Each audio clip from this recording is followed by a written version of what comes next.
आफूले मात्र टन्न खाएर भएन नि त, माछाको लागि पनि बोकेको चाहिँ मैले। म त्यो पोखरी जाँदैछु, विशेष गरी माछाहरू चाहिँ मालिक आउँछ भनेर कुरेर बसेर खास गरे, त्यही भएर म त्यहाँ जान्छु त्यो पोखरीमा होइन। आफ्नो अब चेला बेलालाई पनि हेर्नु पर्यो, त्यही भएर चाहिँ विशेष गरी त्यो पोखरी। यो कसरी हो हजुर यो माछालाई खुवाउने?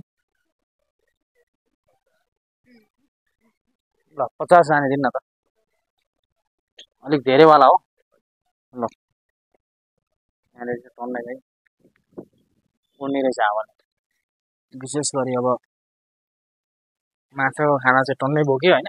माछा आउँछ कि आउँदैन भन्ने कुरो मालिकलाई चिन्छ कि चिन्छ। ओहो यहाँ त डुङ्गा पनि राखेको रहेछ, घुम्न पनि पाइनेछ डुङ्गामा हो। यस्तो घाम छ कि अब कतापट्टि बसेर खुवाउने भन्ने कुरा हो क्या। यत्रो ठुलो पोखरी छ, मालिक आइसक्यो, माछाहरू सबजना निस्कि बाहिर, यहाँ निस्किनुहोस् भन्नुपर्ने हुन्छ। डुङ्गा पनि रहेछ यहाँ, डुङ्गा पनि रहेछ, के भन्छ यसलाई, बवाल बवाल रहेछ डुङ्गा, खाली रहेछ तर कोही रहेन रहेछ डुङ्गामा बस्नु है त गाइज। कहाँनिर दिने हो अब हेर्दैछु म। मलाई चाहिँ आफूले खाइसकेपछि अरूलाई पनि खुवाउन यसो मन लाग्छ क्या। यो चाहिँ मेरो पुर्खौँदेखिको यो के भन्छ त्यसलाई,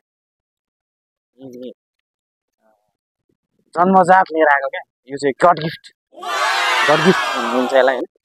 चट्टो लाएर म बसेको छु गाइज होइन। अब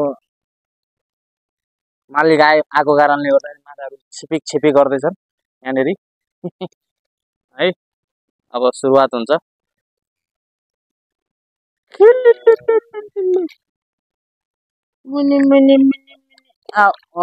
पानी चाहिँ नछाप न फेरि मालिकलाई। आऊ आऊ ल खाऊ।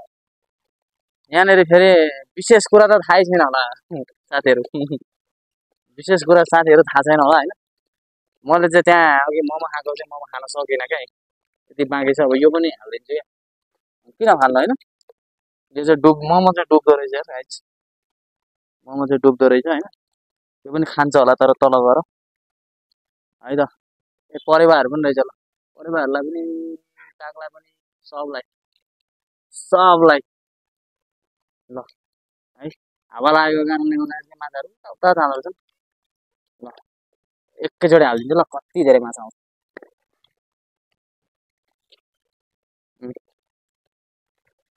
कति धेरै माछा आउँछ अब,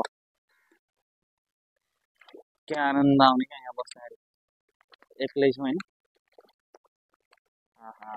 कति धेरै माछा लाग्यो, माछा मात्रै होइन यता वरिपरि पनि छन् फेरि है। वरिपरि यो पनि छन्, यतापट्टि पनि छन् वरिपरि। कस्तो रमणीय दृश्य भयो त यहाँ छु फेरि म चाहिँ यहाँ छु फेरि। यहाँ माछा छन्, मालिक आइसकेपछि सब माछाहरू निस्केर आइसक्यो बाहिर। माछा मात्रै हो र, यहाँनिर चाहिँ परेवाहरू, कागहरू सब वरिपरि छन्, सेनापतिहरू। वाउ, सेनापतिहरूलाई चाहिँ विशेष गरी धन्यवाद गर्दै आजको लागि चाहिँ बाई बाई, सबै सक्यो।